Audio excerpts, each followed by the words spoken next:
Oi gente, hoje é um dos meus dias preferidos, que é o dia que eu posso falar sobre livros e ficar descabelada, tá? Isso é importante. Faz um tempo que eu falei que eu tô lendo A Menina Submersa, e é um livro que eu tô demorando muito pra ler, muito, muito.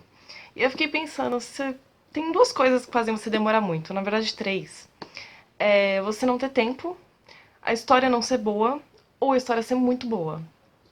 No caso desse livro, a história eu achei muito boa e ela é interessante, só que a narrativa dela é um pouco pesada, assim. Não é um livro interessante pra você ler no metrô, no ônibus ou quando você tá com algum compromisso na cabeça. É legal você ler sossegado.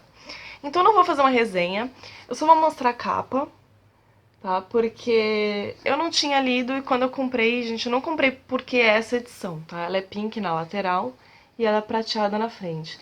Eu não comprei porque essa edição é bonita ou coisa do tipo, não. Porque era a edição que tava vendendo quando eu resolvi ler e, enfim. Ele vem com marcador de página, assim, que tem tudo a ver com a história. E vem com aquela folhinha pra você pintar, que inclusive a Darkside, a editora, fez uma promoção pra vocês pintarem essa folhinha já faz algum tempo. E colocar na página deles do Facebook, que se vocês quiserem seguir, sempre tem promoções bem legais, eu vou deixar aqui embaixo. E, enfim, eu não vou fazer resenha, então eu vou fazer uma lista de algumas coisas importantes pra você fazer antes de começar a ler A Menina Submersa. Porque eu vi muita gente ter interesse no livro por ele ser bonito, tá? E nem tudo que é bonito serve pra todo mundo nesse sentido literário. E eu gosto dessa sombra cor-de-rosa que ele faz. Ele é um livro sobre uma menina que ela se denomina louca. Ponto. E ela começa a contar a história dela. E na própria resenha do livro, se você for ver sem alguém contando, ela tem uma namorada, essa namorada dela é uma transexual. São assuntos aleatórios, tá? E a primeira coisa que eu indico pra vocês antes de começar a ler esse livro é você ler sobre esquizofrenia.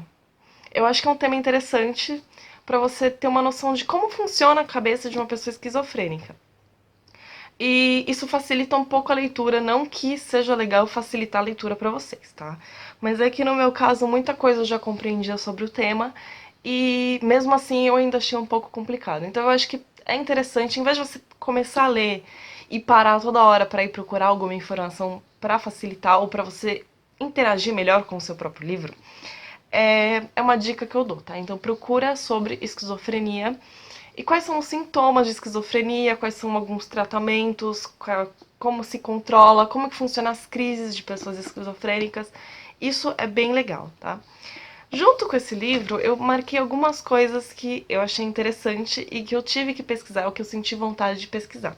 Eu odeio colocar marcador no livro, tá? Porque sempre danifica e eu tenho maior amor. Então eu fico com um bloco de notas do lado e vou jogando as folhas dentro. No caso desse aqui, eu fiquei muito entretida que eu não joguei as folhas dentro. E muita coisa que eu pensei que eu tinha anotado, eu não anotei. Então eu acho que eu também fiquei louca. Só pode ser. Eu também fiquei louca. Então, assim, uma das coisas legais que me identifiquei, que eu já falei em outro vídeo, mas eu não lembro direito qual, é sobre a ponte Golden Gate. Então pesquisem sobre esquizofrenia, a ponte Golden Gate, a Floresta do Suicídio, que aconteceu no Japão, sobre a... Eu vou ter que olhar, gente, desculpa. Sobre Volta. Sobre a beleza na face da morte, que é sobre a desconhecida do Senna, tá? Então são essas histórias sobre esquizofrenia, sobre a ponte Golden Gate, sobre a desconhecida do Senna, sobre a floresta do suicídio, e vocês vão ter uma visão mais ampla sobre como ler esse livro, tá? Eu sei que esse vídeo tá muito sério, é que eu tô pensando, quem já leu sabe por que eu tô demorando pra falar, porque pra organizar o meu pensamento é difícil, e organizar meu pensamento com esse livro, que também é difícil de organizar o pensamento, é mais. Eu não quero fazer uma resenha, porque toda resenha acaba contando certas coisas, e tem muitas resenhas por aí pela internet, vocês podem encontrar o que quiser. Então eu separei alguns elementos que eu acho que seriam muito legais de serem lidos, tá?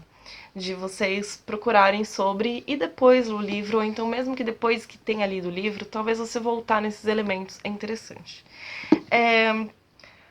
O livro em si é focado numa obsessão que a personagem Imp, que é o nome dela, o nome, sobrenome, que forma Imp, tudo junto.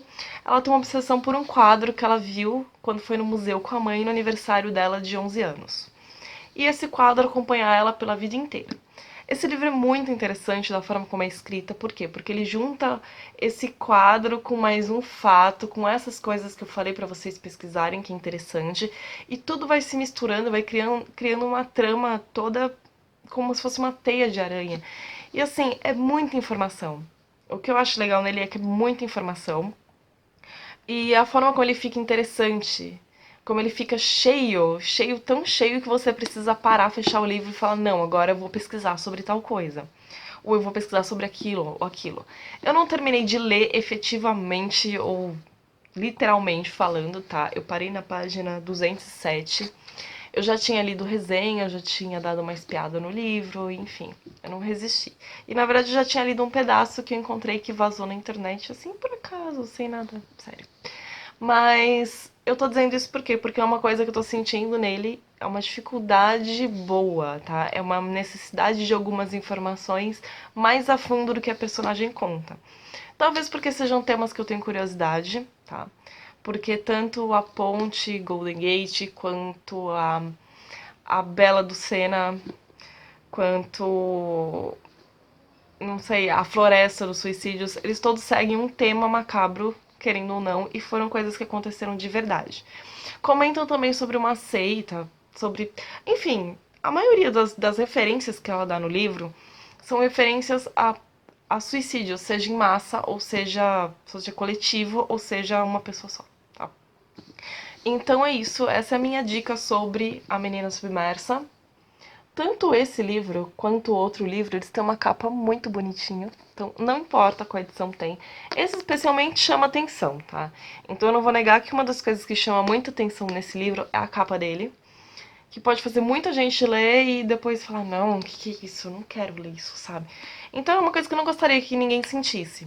Por isso, eu listei esses elementos para vocês darem uma olhadinha antes de começar a ler. Ou antes de pensar em começar a ler, ou antes de qualquer coisa que vocês pensem. É um tema que é muito visível. Se você tem problema com esses temas, vai com calma no livro. Então, primeira coisa, pesquisa sobre esquizofrenia que você vai se sentir muito à vontade. Eu acho. Na verdade, eu não sei se eu sou a mesma pessoa depois de ler esse livro, mas não sei. E daí? O que importa também, né? Então é isso, gente. Deixa aqui a Menina Submersa. Foi a resenha de hoje. Resenha minha, não resenha do livro. Espero que vocês gostem. E se alguém pesquisar esses temas e se interessar ou quiser falar sobre, comenta aqui embaixo, porque eu adoro esses temas que eu dei de dicas, senão não dava essa dica, tá? Então é isso, gente.